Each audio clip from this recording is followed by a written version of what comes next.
Mikel Arteta's secret plan for Gabriel Martinelli. Yes guys, welcome back to your boys channel for some latest Arsenal news today. As today we discuss Mikel Arteta's plans for Gabriel Martinelli, as well as William Saliba impressing on loan at Nice, and also what is the latest on Kieran Tierney. Let's get into today's video.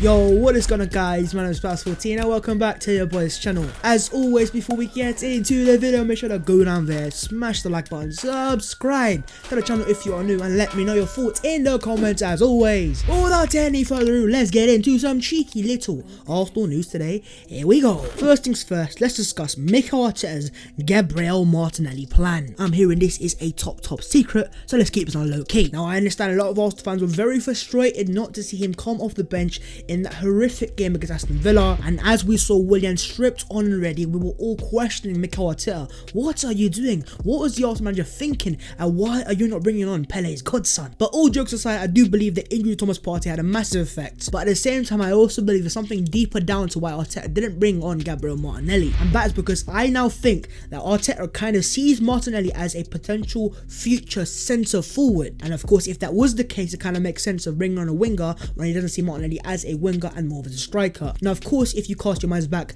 to the game he did start against Man United, he was subbed off at halftime for William, and while a few Arsenal fans were considering the fact that he may have potentially gotten injured, let's be honest, he said it himself, it was a tactical reason. And so highlighted in an article by Gunner blog for The Athletic, he says Arteta seems to want an all-round centre forward, and neither Aubameyang nor Lacazette quite fit the bill. Martinelli might be the closest, but he can't seem to get on the pitch right now, so what do Arsenal do up top? And so thank you very much for Gunner blog for inspiring your boy for this video. Now first things first, we have to discuss our current two centre forwards, Lacazette and Aubameyang. In terms of Lacazette, let's get it straight. Link up wise, he's the best striker at the club by a country mile, but ultimately in terms of a goal threat, he has not been consistent enough in front of goal. Yes, he has little patches where he scores 3 or 4 goals in a row, but ultimately on the longer term, he just has never been the 20 goal a season striker we thought we had signed. But on the other hand, we do also have Pierre-Emerick Aubameyang, who as a goal scorer is world class, well except for this season. But in terms of Aubameyang, every time he does play for Arsenal down the middle, he ghosts, he disappears, and his link-up play is horrendous. And on the other hand, if you play Aubameyang at wide, you just lose the natural provided by Saka and Nicolas Pepe. And so all in all, is the striker all fit and ready for Arsenal's star boy, Gabriel Martinelli? Now first things first, it has been proven in the past that Gabriel Martinelli has played it for Arsenal at the start of last year in the cup conditions under Unai Emery, Mr. Good Evening. And in those games where we watched him play down the middle, he was very impressive, very good link at the play up, and also ultimately his spatial awareness. And this was actually highlighted by a quote from Robin van Persie highlighting his performance, where he said he's very technical, he looks very good, and he's only 18 years old. It's a joy watching him. The moves he makes, he's always looking for space. I was playing on the wing at that age, with the time he will only even get better. And that was after Martinelli played down the middle and scored a couple of beautiful goals, headers, left foots, right foots. It goes to show he can play there, but of course that's just the Europa League. But unfortunately, so far Arsenal are yet to play Martinelli down the middle in the Premier League. But the question now must be asked, with Lacazette and Aubameyang leaving so much to be desired, does Mikel Arteta see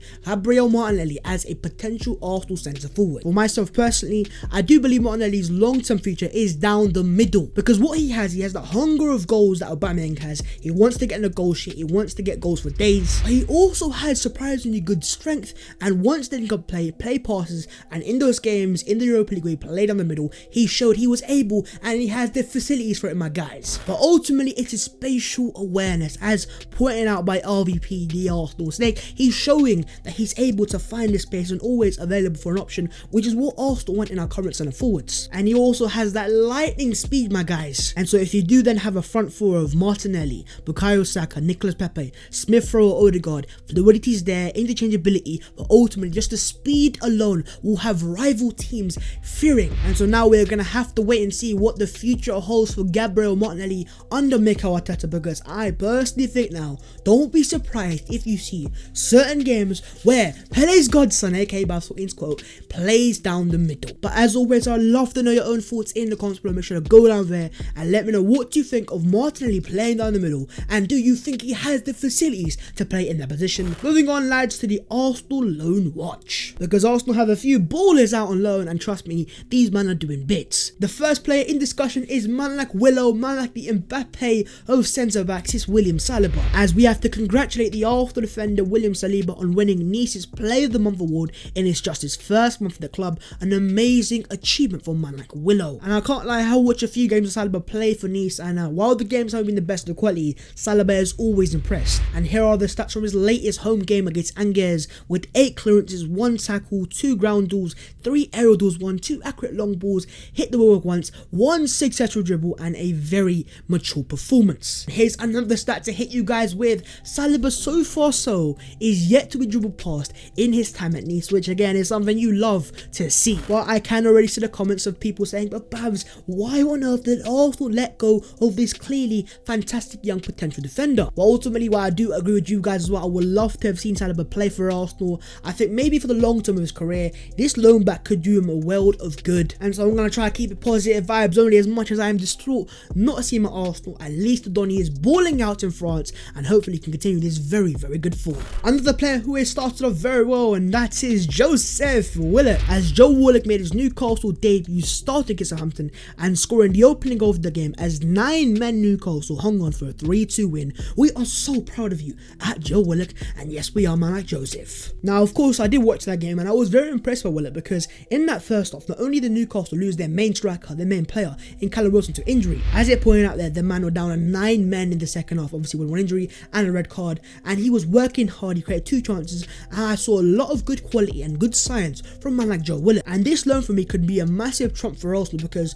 what's the worst they can get from this? He's playing at a Premier League club. He started, of course, in that game, so hopefully there's more to come. And ultimately, if Arsenal don't think he has a long-term future at Arsenal, all you're doing is increasing his Premier League transfer value and getting a hefty fee of money for him in the summer, which is something we would love to see. And on to the third player, lads, and that is Ainsley Maitland-Niles, as man like Fofty made his West Brom debut starting in midfield against Nando's FC, aka Tottenham Hotspur. Now, of course, the key thing from that is, first things first, congratulations on your debut, but secondly, starting in midfield, that is very interesting. Now, I'm not going to go out and say I watched the whole game, but the parts of the game I did watching Maitland-Niles play midfield, he did really struggle. And of course, Tottenham did win the game 2-0, which doesn't help out, and also the fact that he plays for a team, the quality West Brom, we've seen them, we battered them 4-0, they're not the best of sides. And yes, I might be doubting Fofty's long-term future as a centre midfielder, but I am also here to be proven wrong, Fofty. So hopefully Ainsley Maitland-Niles can develop as that central midfielder, but worst comes to worst, and if things don't work out, once again Arsenal are increasing a player's transfer value because he's getting Premier League minutes, which are a premium. And on to the third thing, lads, and that is the Arsenal injury news. The first player in discussion is KT, Tesco's finest Kieran Tierney, as David Ornstein has confirmed that Tierney's problem has been described as discomfort in his right lower leg, and there are some suggestions this could be related to more to fatigue than something of greater concern. Given scans are thought to have been clear, it is hoped he will not be out for long, and I am also hoping, and I am begging, and I am praying this guy is back ASAP. But of course, Arsenal did not choose to sign a left back on deadline day, and a lot of Arsenal fans now are starting to complain, and they're starting to ask questions. But man like David Ornstein has also added on that Arsenal are thought to be seeking a young player of high quality and potential, but in need of experience who can support and learn from Kieran Tierney before potentially succeeding in the future. Neither Bertrand or Van Arnold came under serious consideration. Now, the vibe that I'm getting from this specific quote from Ornstein is the fact that Arsenal have got a very specific target that they want, and they're not going to settle for anyone else. And as much as fans can kind of say, well, Babs, why didn't Arsenal sign Bertrand or Van Arnold? Yes, they would have been maybe short-term good signings, but the longer term, you give them a 2-year contract on higher wages, it just adds up. And again, I can kind of see why Arsenal chose the short-term pain over hopefully the longer-term game. But right now, all I'm doing every day when I wake up is I'm praying and I'm hoping that KT is back ASAP. Let's get some prayers in the comments. On to man like Thomas Partey, Mikel Arteta has said he has a muscular injury, so we have to take him off. He could not carry on playing. I don't know, we'll have to see the extent of the injury. He wasn't feeling well enough to continue playing, so we had to take him off. Now, we've also got some more quotes from David Ornstein, who said the injury looks nothing too serious, and it's a bit like the injury he suffered against Southampton, which was basically just cramp, and it kind of makes sense. He's been playing so many games, and he clearly just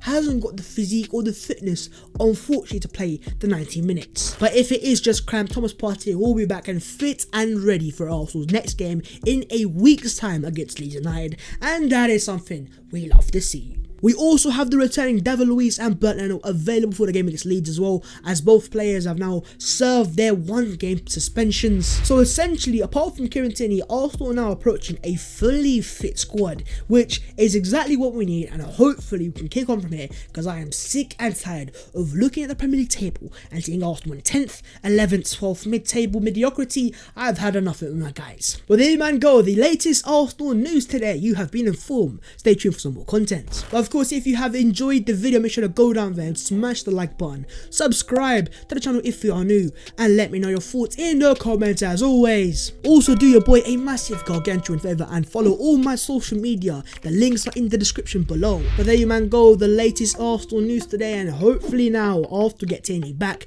and Gabriel Martinelli, can he be a centre forward for Arsenal? We shall see, and I will see you soon in a bit.